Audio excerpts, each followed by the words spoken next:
Real writers know how their readers feel, think, act, and play. And readers know when a writer truly understands them. Your readers are drawn to what you write because of who you're being on the page, not because you've got a flowery vocabulary or a perfectly turned phrase. They're reading your energy and your intention underneath your words. Hey everyone, welcome back to Your Write Life Coach, the podcast for heart-led authors who are ready for motivation and momentum. This is Alice, and hey, I see you out there. I know you've been showing up to write even on the hard days, even on the days when you didn't feel like a real writer, even on the days the only thing you wrote was a grocery list and a sticky note pep talk to yourself. I love that about you. Now, I want to start today from a different place because this episode started in a barn, not in my office. A few weeks back, I came across an article from a horse trainer I follow, and the headline made me do a double take. It said, "Your horse is listening, just not to your words." And seriously, that sentence totally fired up my brain. The more I rolled it around in my mind, the more I realized it might be the truest thing I've ever heard about writing in a long time. So today I want to tell you about my horse, Nugget, and what 1,100 pounds of quiet, intuitive animal has taught me about why readers actually fall in love with what you write. If you've ever wondered why some technically good writing falls flat and some plain, imperfect writing absolutely wrecks people in the best way, this one's for you. So let's jump in.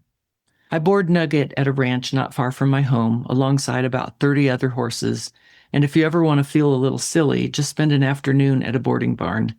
Because every single one of us, every owner, every rider, walking down that row of stalls or into the pasture with a halter over one shoulder, talks to our horses like they're children who understand complete sentences. "Okay, buddy, we're going to play for a little while in the arena, do a little trotting, and then maybe we'll wander around the rest of the property before you get your carrots for today." We talk to them like they speak English, like they're following every word, nodding along, judging our grammar. They don't. Horses don't listen to our words at all. They read our body language. They feel our heartbeat. There's actually research on this that a horse can sense a change in your pulse before you're even consciously aware you're nervous.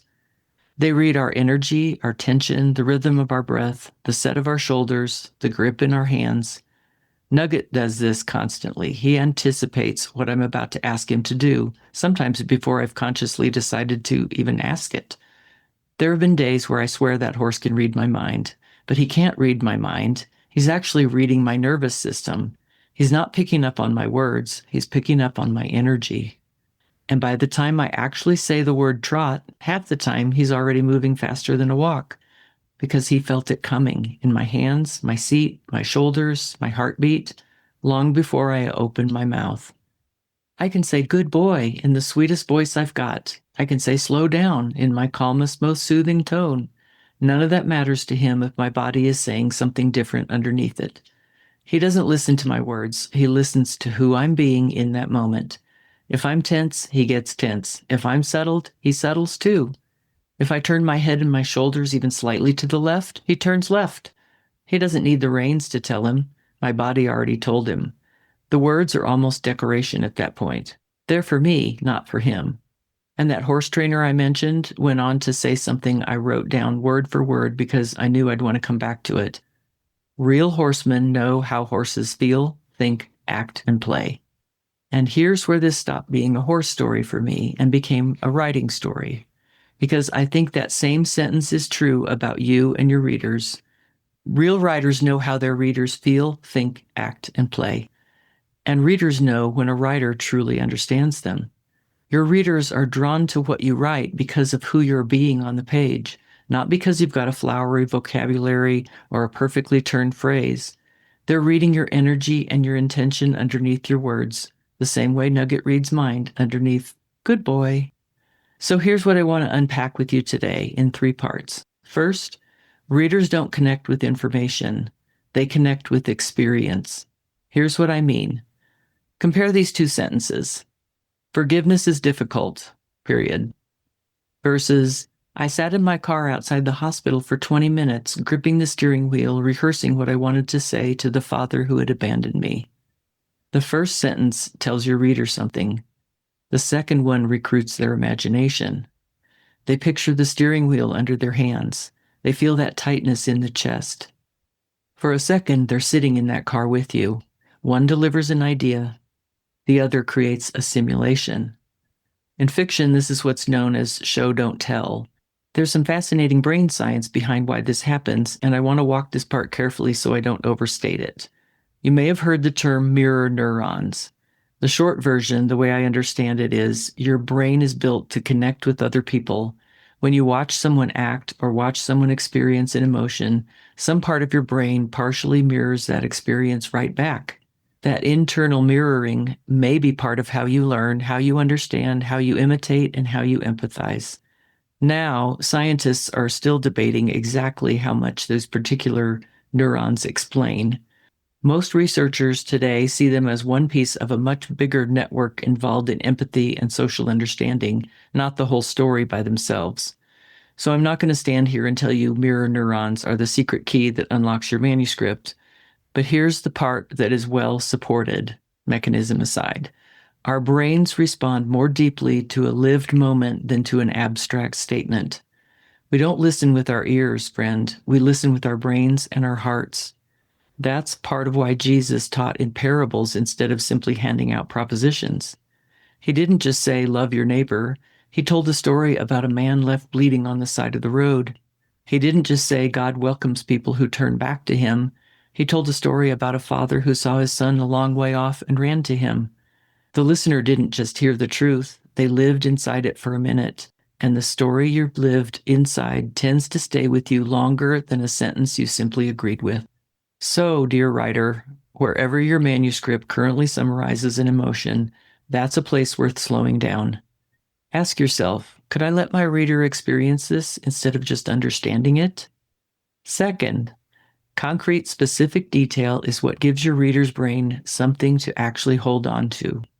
A lot of writers I work with, and I mean a lot, write sentences like, I was nervous. And while it's true, it's honest, it's also doing none of the work it could be doing. Compare it to this. My coffee had gone cold. I read the email 3 times before I let my finger press send. Notice, neither of those sentences uses the word nervous at all, but you felt it anyway, didn't you? That's the whole trick. Concrete details, the cold coffee, the hovering finger, give your reader's imagination something to simulate. And once their imagination is simulating the scene, the emotion shows up on its own, uninvited, the way real feelings usually do. Anxiety, relief, wonder, embarrassment, joy, hope. You don't have to announce any of it. You just have to hand them the steering wheel, the cold cup of coffee, the hospital parking lot, and let them feel it themselves. I tell my clients this all the time when I'm editing a manuscript. If a sentence is naming the emotion outright, that's usually a sign the scene underneath it hasn't been written yet. The feeling word is a placeholder. Your job is to go find the scene that produces that feeling in your reader without you ever having to say the word out loud. I'll sit with a manuscript and circle every I felt sentence in the margin, not because the writer did anything wrong, but because each one is a little flag, a little invitation. There's a scene hiding behind that sentence, and it usually wants to come out. Third point, and I think this might be the one that matters most, vulnerability and the honest shape of your own journey builds trust faster than expertise ever will. This might explain why polished perfection so often feels distant on the page. When you write, I was convinced I had failed, or I prayed, but honestly I didn't believe anything was going to change, your reader doesn't think, what a confident expert. They think, me too. And that shared moment builds trust faster than almost anything else you could put on the page. I think of an author I worked with not long ago writing a memoir on grief. Her first draft was beautifully composed and almost untouchable. Every chapter ended succinctly with a lesson learned, a piece she arrived at, but it really read like a eulogy. It didn't read like a woman who had experienced deep grief.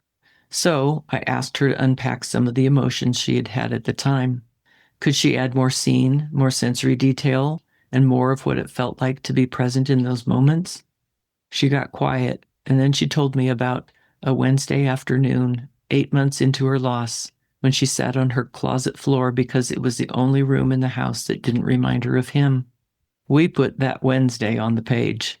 We kept some of the unfinished, unresolved parts right alongside the hope, and that's the chapter readers resonate with every single time.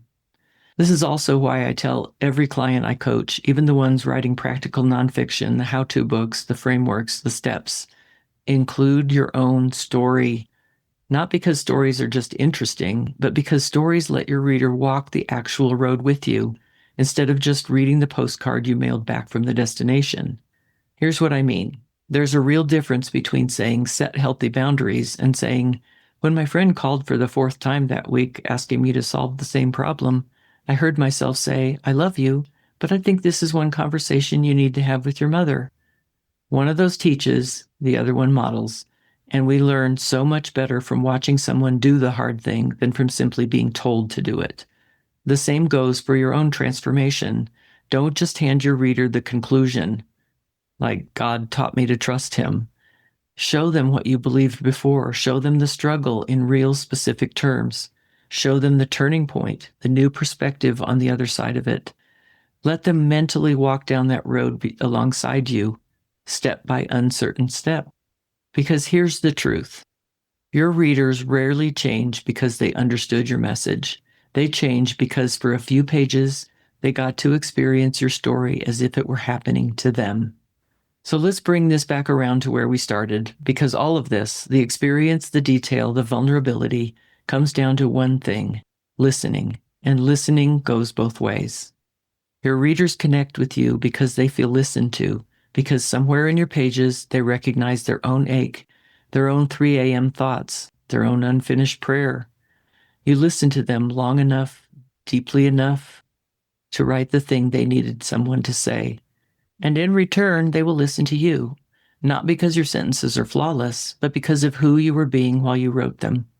Just like Nugget doesn't care how eloquently I say good boy, he cares whether I mean it in my body. Your reader is doing the same thing with every page. They're not grading your vocabulary, they're feeling for your pulse. So here's your invitation this week, just one thing. Open your current manuscript and find one paragraph where you named a feeling instead of showing it. A place where you wrote, I was nervous, or it was hard, or I struggled. Rewrite just that one paragraph as a small scene. Give your reader one concrete sensory detail, something they can see or hold or feel, and let the emotion arrive on its own, uninvited. That's it, just that one paragraph. You don't have to rewrite the whole book this week. Just listen for the one place your reader needs to feel it instead of being told it. If this episode resonated with you, I'd love it if you'd hit subscribe wherever you're listening. And if you have a minute, leaving a podcast review is like writing a back cover blurb for a book you loved, except shorter. And no one will reject it. And there's no deadline. Basically, it's some of the easiest writing you'll ever do. Here's a review that came in recently. Alice is a seasoned professional in publishing. Her podcast is short and worthwhile. Highly recommend. Thank you so much, Terry. And if you're the kind of writer who's tired of hustling for words that feel hollow and you'd rather be surrounded by people who actually want to talk about what it means to write from who you really are, not just what you know, the Inkwell Collective is that place.